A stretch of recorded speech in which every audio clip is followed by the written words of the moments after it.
My name's Michael Carney. I was born in Richmond, California in 1948. So I'm an old age guy at this point, raised in Missouri, around Fort Leonard Wood. Both of my families are Missourians. Who were your parents? My parents were John Carney. He was raised in Cape Fear, just across the line from Eureka Springs. My mother was Edna King. They came as Koenigs from Germany and changed their name to the English spelling of King. So tell me, how did you end up in Benton County? I came back to Benton County because my father built a home on Beaver Lake in 1974, passed away in Benton County in 1979. My mother resided there for 10 years, and while I was the chief of services in the Air Force at multiple bases, I bought the home from my mother. So what's your first memory of Benton County? Would it be coming to the lake? Actually, my coach in Missouri was from Bentonville, and he gave my father the land that he built the home on. His name's Al Knox. And Al is one of three brothers who bought a 17-acre tract on Beaver Lake before the lake came in. So my first memories are when the lake came in, riding around in a boat with the trees still with leaves on them and catching crappie all night long. So when did you eventually move here full time? I moved from Guam in 1996 after I retired from the military service, Air Force, as a civilian, yes, 13. And I was in charge of military food, lodging, and recreation during several war periods. Vietnam is where I began, and I ended with Desert Storm, Desert Shield, and the war in Iraq. So what was Benton County like when you got here? What do you remember about Benton County? Benton County was already beginning to develop somewhat in 1963, but my memory is everything was a two-lane road or a dirt road, and it was a long way from one town to another town. When I arrived back in 96, we had become a metropolitan area with 4- and 6-lane highways being built and towns growing together. So I have watched over my lifetime Benton County develop into a metropolitan mecca. And that's still occurring today. Our growth is astronomical in this area. It's amazing. So you've been doing some volunteer work for the Historical Commission. Talk about that, and also talk about your background that led you to do that. Well, actually, I don't work for the commission. I work for the Benton County History Society as an archivist. My background is that when I arrived back from the Air Force system in Guam, I went to work for Benton County for the circuit clerk collecting the criminal restitution for the county for 4 years. From there, I went to be the recorder of deeds and mortgages for 2 years, and then the county clerk hired me to become the archivist or the records keeper for the county, and I did that for an additional 4 years. So I have 10 years of service with Benton County in the records area. So talk about the property records that you've gone through and just in general, and then before we go into the history of the county. Since 2006, I have been indexing the records from 1836 until 1899. I finished all of the real estate records, personal records. I have done all the assessor records for the county for that period. I have the Graduation Act of 1854 indexed, and all of those records are on file for people who want to find the history of their family at the History Society. There are probably 500,000 entries in all those indexes over that period from 6 until today. So if you could just kind of give us an overview from what you've learned and what you know about how settlers European settlers eventually moved into northwest Arkansas and what is now Benton County, and how the county grew. Of course, there was a dribble of persons moving into the West prior to the Civil War. The Indians, Osage and Cherokee, had been moved to this area. The Osage, of course, were the indigenous Indians here, and the Cherokees were moved out of Georgia, Florida, South Carolina, and pushed into the area. So prior to 1828, the Indians primarily had the land in Benton County and were in warfare, which was killing hundreds of them a year. The U.S. government finally built a treaty that the Osage were almost forced to sign. The Cherokees gladly signed, and that moved both tribes to Oklahoma, ceding the land in eastern part of Benton County to settlers to move in. So that was the moment in time that part of the county began to develop. People like Van Winkle came in with a brother and three of his sisters, settled the mill out on the White River, while Anderson came into the other side of the county at Maysville. And actually, Maysville is considered the oldest town in Benton County, the oldest development in Benton County. Both of those areas would later, during the Civil War, become major players in the development of the Confederacy in this area. Other parts of the county, Roller Ridge in the northeast, was settled by the Roller family. There's still many of them in the area in the northeast part of this county. We had mills that developed all over the river areas of the county. The largest one, of course, was the Van Winkle Mill. And Sylvanus Van Winkle built that in 1843. It eventually washed down the river as floodwaters were not dammed at that time, and there was no way to save your mill if the river got up on a big stream. There were probably 100 mills throughout this county.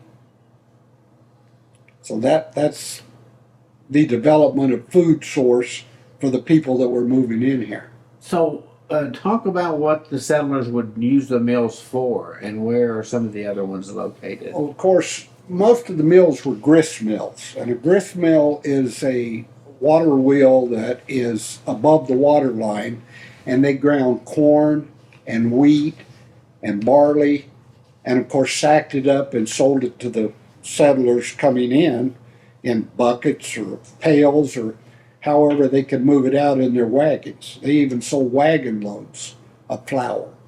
They sold to the Indians that remained in the area that were married into the white people.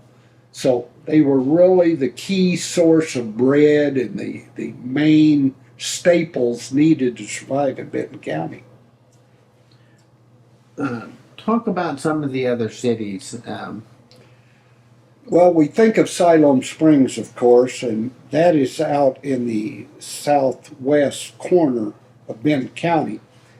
If you remember, the Indians are moved just across the line into Oklahoma.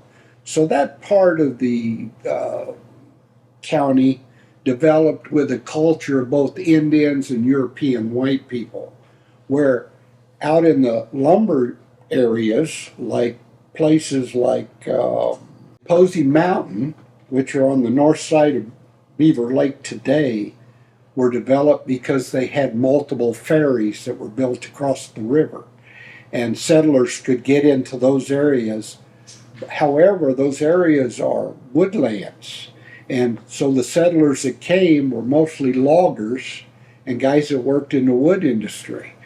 Mountain people, the Ozark people that we always hear about, the rustic with the corncob pipe and the old hat on their head, the shepherd of the hills people, if you will, where conversely, the people that came across in the central and southern part of the county moved into the farmlands of Maysville, Cherokee City, Hyco, and up and down that range that's associated right on the Oklahoma line because that was wonderful farmland.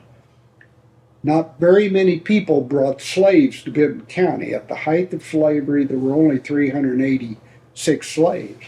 However, many of the slaves were brought into the eastern part because they worked in the fields and they were used to that coming out of Alabama and Georgia. Conversely, the slaves that worked in the timber industry were industrial slaves. They were more educated about how to cut and work saws and work mills. And so they were a different sort of people than were in the western part of the county. The farmers in the eastern part were so much different than the millers in the western part, yet they traded with each other. So the culture grew as a result of these small towns growing up along the rivers. Mudtown, which is now Lowell, there's a town that grew up as a result of the trade that happened between the timberlands and the guys in the western part of the county.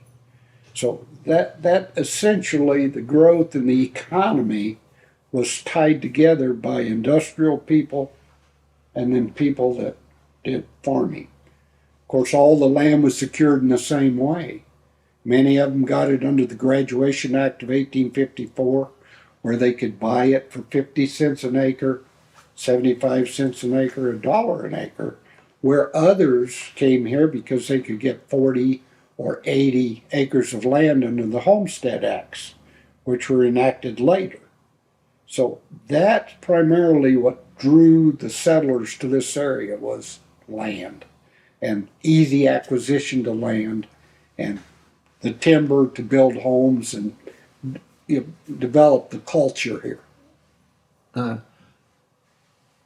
Talk more about the mills, Van Winkle mills. You said that earlier that they had something to do with lumber for the railroads and the university. Let me tell you a little about Van Winkle first. Van Winkle came here as an immigrant, actually born in New York City, lived in Illinois, married when he was about 16, decided that Illinois was too settled, moved down to Fayetteville on the White River and began to build wagons and sweeps for roads. He was an engineer par excellence, and he actually built the wagons that went out to the California during the 49 gold rushes. And that's where he collected enough money to be able to secure land in Benton County. So in 1854, he came to Benton County, built his first mill, which was oxen driven. An ox would go around the circle and that would turn the saw blade. And unfortunately, in 1856, that flooded out. So he moved to higher ground, which is now in the Hobbs State Park in Benton County.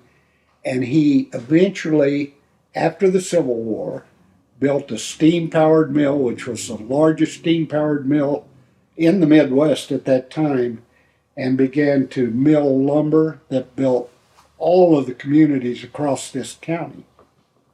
That's when the real development of Benton County started, because they had the lumber source to develop the county. So what were they, was it oak, was it cedar? When he first came here, the virgin pine was extremely large. The Indians didn't use wood except for fires or building their wickiups or their teepees or the various housing units they had, so they used very little lumber. So all of the trees in the county were super large. Lore has it that when the first pioneers came through that timber country, that the pines were so large that they could drive between them in the wagons, because the Osage people would burn off all the ground cover every spring, and that left the land open between the trees. So there are accounts that pioneers have made historically how large that lumber was. You'd make massive amount of boards out of those large trees. Of Also, the hardwood was well developed in this area, and the softwoods grew mostly along the rivers.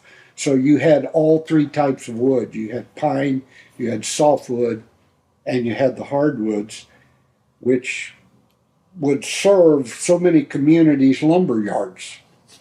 Van Winkle was the first one to actually figure out how to build a ferry. Therefore, he could get the lumber from the western part of the county over to the eastern part of the county. And that, again, helped the development of Benton County tremendously. What about the cities that we now consider the bigger cities like Bentonville and Rogers? What were they like? How did they develop in this scheme? Well, Bentonville, of course, developed in 1836, right at the beginning of statehood, and it was also when the county was identified as a county in Arkansas. It became the county seat, so naturally it became the center of economic development. From that, Rogers began to develop off the lumber trade that Van Winkle and the Blackburn family and many of the families that settled in this area had land, and that Rogers was a secondary city. It didn't develop until 1881 when it incorporated. The thing that made Rogers grow was the railroad moving into the area. When the Frisco Railroad came in, the line boss for the Frisco's name was Rogers. And so Rogers is named after him. In Lowell, that was called Mudtown. The railroad line boss's name was Lowell. And that's why Lowell is Lowell today. So that's how the development happened. Railroads, ferries, transportation systems. Talk a little bit more about the books that you've gone through that have the property records and kind of what you've learned from those. First of all, what are these books and then what can you glean from them? The History Society was able to secure the original real estate tax books, not all, some of them in the very early years of development. We also secured the personal tax record books. We secured the assessor's books from the beginning of the county, and all of those books have multi-thousand entries in them. And when I received those books and understood that that would tell me who was here, when they were here, where they were on the land, how much they owned, both personal, because they had to pay personal taxes on their chickens, their hogs, their cattle, their wristwatches, their pianos, their wagons. I was able to see the prominence of a family by simply looking in those personal tax records. In the real estate tax records, I was able to see how much taxes they were paying on the land and how much land they owned. That would also tell me how prominent those people were.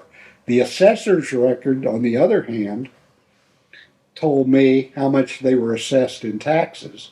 And of course, that's a portion, that's just a percentage of the actual value. But those indicators also show you the prominence of the families that really developed the county, like the Dixons and the Blacks in Benton County, like the railroad men of Rogers, who really brought the money into that community. J.C. Blackburn, the son of the Blackburn mill owner, Sylvanus Blackburn, owned a massive amount of land, built hotels, just was a very prominent man in the Rogers area. Siloam Springs, you had the Carl family, that you see the streets are named Carl Street there. Those are the people that really developed that area of the state. Or the county, the county. What else can you think of about the history of the county that maybe I hadn't thought to ask about, or just some other prominent things? Well, as you begin to think about how the development of this county started, the lovely purchase was the very beginning of the people who wanted to migrate into the northern part out of Washington County up into this county. So from that point, we began to see that Washington County, Benton County, Madison County, and Carroll County were all one county at that point. When that got separated in 1836 and broke out Benton County, Madison County, Carroll, and then Washington County, we began to see the records develop and families moved from Georgia, Alabama. Many of them moved into Washington County early and then migrated north because they could get free land up here or land at almost no cost to them almost. Though 50 cents at that time probably had value, but still 50 cents an acre is a pretty good amount for an acre of land. Those are things that we often don't talk about, but we can see that the really prominent families develop because of these economic issues that were offered to them by the federal government to move into these areas and to develop these areas of the country. And then I guess the other biggest thing besides the government encouraging people to move here may have been next the development of the lake and how that. Well, yeah, that being much later, of course, the development of the lake was because the White River continued to spill out over the countryside and ruin so much of the timberland and flood people out. So as the federal government began to control rivers like the Tennessee Valley Authority did, they moved into Benton County, and we became the upper watershed of 5 lakes that eventually run into the Mississippi River. We run into Table Rock, and the water is stored here to run water into Table Rock when they get low, and that water runs into Bull Shoals, and so it goes on to the Mississippi through the 5 lakes. That development, of course, was probably the thing that began to develop the county on a large scale. Bring in industry like Tyson's, bring in industry like the trucking industry, which is the largest in the nation in this area. Bridges began to be built out of steel. And it's amazing the economics that the building of that lake brought to Benton County. Now let's go back in time now. A piece of the history of this county that we haven't talked about is the Civil War era. Benton County primarily was not Confederate leaning at the time that the war in Kansas and Missouri broke out in 1856. Of course, we know that the Civil War started with John Brown, and he went to Maryland and tried to invade a military arsenal there and was caught and hanged. But more young men went to Cassville, Missouri and joined the Union than joined the Confederacy out of Benton County. Approximately 1,100 men went to Cassville. About 800 went to Fayetteville. All of them, almost to the man, were cavalry. They were farmers who were used to riding horses. In Missouri, they formed the 1st or 4th Missouri Cavalry at Cassville, who fought for the Union. In Fayetteville, the 1st and 2nd Arkansas Cavalry. And those guys actually met down in a battle just west of Fayetteville. And the Confederates not only lost the Battle of Pea Ridge, but they also lost that battle and moved on to Vicksburg. Do you mean the one in Prairie Grove? Prairie Grove. Yeah, that battlefield was a after action of the Battle of Pea Ridge. Different commanders in those 2 battles, but still there was a great loss to the Confederacy developing in this side of the state. And of course we're trans-Mississippi, but it was still 2 major battles. Probably the 2 major battles of trans-Mississippi that happened. So that's a significant part of Benton County's history. Several people were killed, civilians particularly, in the Leetown area by both armies. And as the Confederates came up through Cross Hollows, of course, we all know the story that they had a great battle right in front of the tavern. They were finally driven back down into Cross Hollows, and the Union won that because the Confederates left their supplies in another town that they couldn't get to, and about 60 miles away. So they marched down to the Van Winkle mill the night after the battle, took the corn out of his corn crib, crushed it, made cakes out of it. The men were strung out up and down the valley where the lake now is, by the way. In fact, I live right on the hill looking down at the mouth of Van Hollow, and those men were cooking those cakes on the flint rocks. It was sleeting. It was March 8th. The rocks began to blow up. They thought they were being attacked from the Federals, and many of them ran off into the thickets and the rocks, cut their feet up, and they said they had as many wounds out of that as they did out of the battle. Now, I don't know that that's not lore, but that story is written, and I have read that story. Also, there was a church by the Blackburn House just across the bridge at the Van Winkle Mill, or not at the Van Winkle Mill, excuse me, at the Blackburn Mill. And there was a church there that they took the wounded to, and they were treating their wounds. And a story came out of that one young man had his wounds treated on his leg. He started up the Old Wire Road to go home to Missouri, and his father met him on the road and took him home.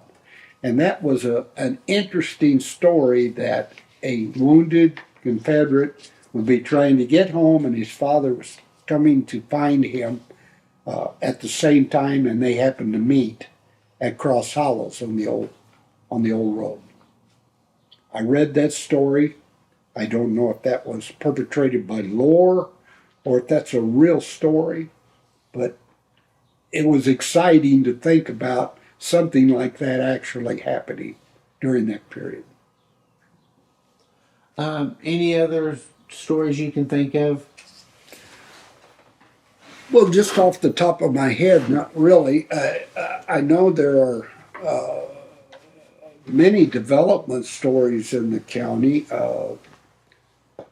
As we think about county history, we have to remember now that you had slavery prior to the Civil War, so many of the events were occurring around those issues that caused people to be angry at each other.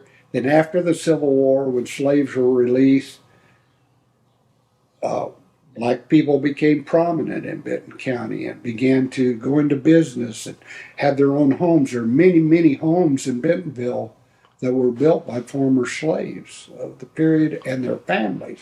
And many of those families are still here in the area. Jerry Moore, who is a professor, was at the University of Arkansas, recently at NWAC, has written a tremendous amount about a particular slave that Peter Van Winkle owned. And his name's Aaron Van Winkle. There are no pictures except for one of Aaron, but there's a tremendous amount of history about how Aaron helped develop the culture around the black community after the Civil War. So when you begin to think about across the board all the events that happened, they so tie into each other as we changed our attitudes and minds about how we accepted, after the Civil War, a change in the cultural norm. Even until today, we're still struggling with some of those cultural norm changes. We saw the statue moved off of the square of a Civil War likeness and has since been moved to a memorial in the cemetery, which is an appropriate place to memorialize these men, both North and South, that fought for home and hearth or wanted the nation to stay together. So hopefully that kind of answers abstractly your question.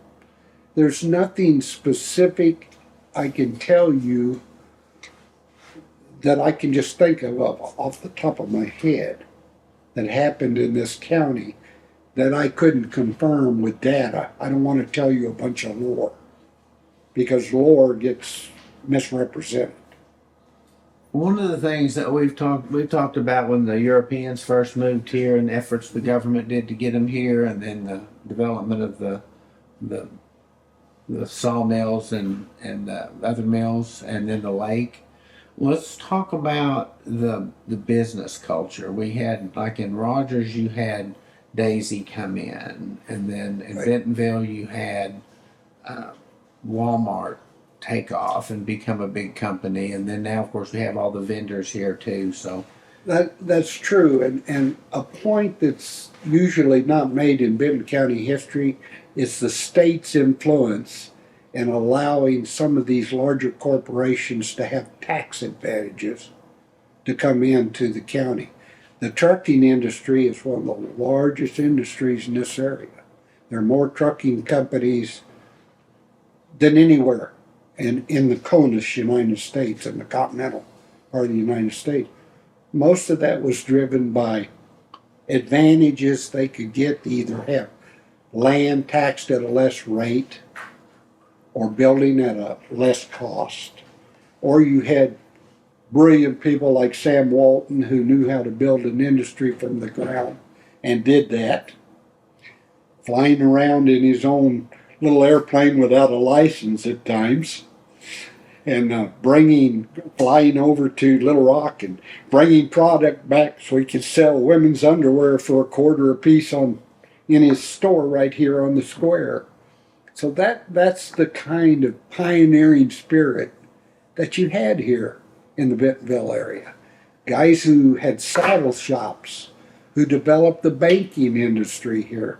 You had companies that came in from Kansas City who were financial companies. You had companies that would buy up land. For example, in Sulphur Springs, you had a company called the Town Company, and it bought up land and it sold those lots to different people to make a buck. You had a tremendous amount of influence from other places on the industry here. The apple industry, a massive industry, the largest industry in the United States from the time it began to develop until it died out when a plague came in off a Chinese freighter and killed all the fruit out in the county in the 1950s. You had chinky pin trees here. Chinky pin trees have a nut in them, and up until 1957, there was a large industry of chinky pin nuts all the way from Maine through the Ozarks. All of those trees, almost to the tree, died out because of a blight that came in and killed them. In fact, the Hobbs State Park is currently reseeding and resetting chinky pin trees in this county. I have one at my home that's now about 6 feet tall. Now, when I was a child in 1954, we used to pick up the husk off the ground up in Missouri and carry those in our pocket to school. Hopefully, we're going to put those trees, which are now blight-free, genetic engineering has made them blight-free, and we're beginning to replant them throughout Benton County. So there's a piece of information that many people don't know about. Anything else you can think of, maybe? We've talked a lot about the county history. Anything else you want to wrap it up with or add to it? The only thing I would tell you, as the railroads begin to come in here and compete, you got things going on like Montanay and Coin Harvey building a massive structure, a hotel, gondola boats, and building that piece of the economic industry to fail in 1910. went bankrupt, but that was an amazing feat at the time by Coin Harvey. The Memphis Railroad was building a rail from Rogers out to Montenay, and that where they would have laid the tracks, still you could walk down those ridges where they made the right of ways open for the tracks. That failed, unfortunately. But what an amazing piece of history to happen in Benton County than the Coin Harvey story. Now, what about Lake Francis? Is that in Benton County? I Or is it just outside of Benton County? I think that's out of Benton County. I'm not familiar with that Okay. at all. It may be just out. Yeah. I don't think I've really missed too many communities. Of course, Centerton grew up as an offshoot of Bentonville. That didn't start until about 1906, when lots and blocks began to be sold to different merchants out there. Now it's turned into a large town with a large high school. So you can see how the development of Benton County is happening today. Sulphur Springs once was a massive town. It was growing hand over fist. The railroad bypassed it early on, so it stopped developing. Heifel, there were massive amount of lots sold out there, people buying lots in the 1906, 1910 era. Today it's just a couple buildings there. So if you look at the history of how things fall and rise and fall and rise, you can see Bentonville is kind of an enigma. If an industry does not stay in their area, they fall. If an industry moves into their area, like the apple industry did up at Maysville and Sulphur Springs and Gentry and Gravette and those small tier towns up and down that Kansas City Southern Railroad, those towns wouldn't have made it. Many of those towns even today are not growing at an astronomical rate like we are in the Rogers, Bentonville, Centerton area, but they are still growing. So that tells you that this area of northwest Arkansas is going to become a major metropolitan economic area. All of that because of the pioneers who built these towns using different economic techniques to build them, whether that was industry, apples, whether that was farming, whether that was lumber. Here we are, we're becoming the metropolitan Dallas of northwest Arkansas.